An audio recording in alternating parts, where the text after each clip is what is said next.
Welcome back to Mika Diaries. Today is another exciting day because we're back with the house update part 3. Unti-unti na talaga nagkakaroon ng buhay yung bahay ko. And for today's video, may mga papa-install tayo, may mga kailangan pang bilhin. And of course, I'll be taking you along every step of the way. Hindi man mabilis ang progress pero every little update brings us one step closer to our dream home. So if you're also into home updates and love seeing a space come together, tara, samahan mo ako.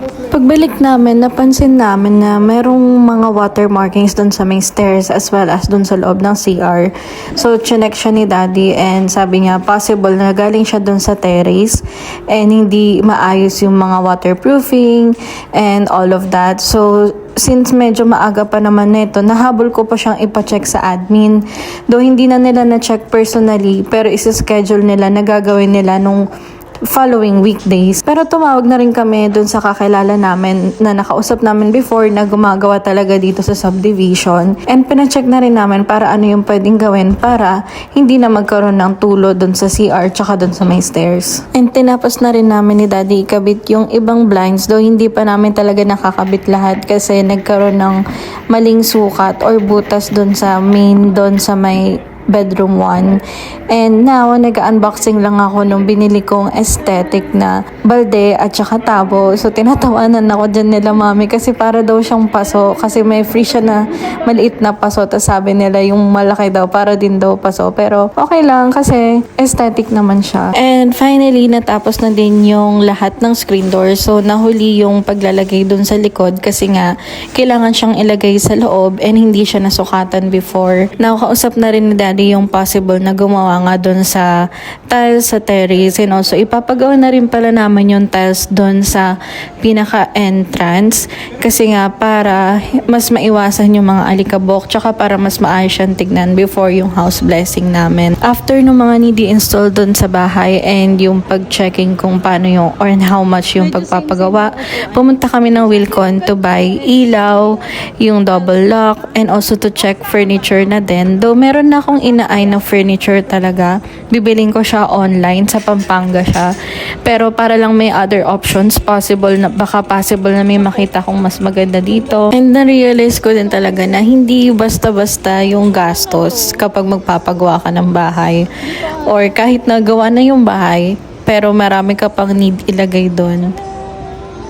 Next naman is yung pagpili ng ilaw. Medyo natagalan kami dito ni Daddy kasi siya medyo picky siya personally sa mga ganitong bagay kasi nga importante siyang part ng bahay tsaka syempre ang pipiliin mo yung magagamit mo na ng matagal.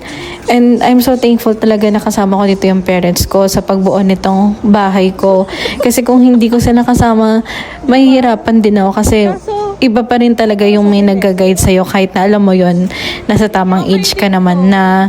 And I'm really thankful na nandyan sila palagi sa akin to guide me. Ay, hindi ako Fujidenso. Hindi aesthetic. 7,000. And since mag-isa nga lang ako dun sa bahay, sila Daddy talaga, minimake sure nila na yung safety ko. So, yan, namimili lang si Daddy nung ilalagay niya na double lock dun sa main door and then dun sa mga door sa likod, even dun sa taas. Wow! Marami pa talagang kulang dito pero I'm so happy kasi pakonti-konti nagkakabuhay na talaga yung bahay. Kahit na yung ilaw pa lang yung nalalagay namin, parang ang ganda niya na agad tignan. And I'm so excited talaga na mapuno na siya ng mga furniture. And that's it for today's house update. Ang dami pa naming need idagdag at ayusin pero sobrang saya makita na unti-unti nang nagiging home yung bahay ko. One install, one purchase, and one small milestone at a time. Thank you so much for spending a part of your day with me and for joining me on this journey. I can't wait to show you more progress in the next house update and I'll see you on the next Mika Diaries. Bye!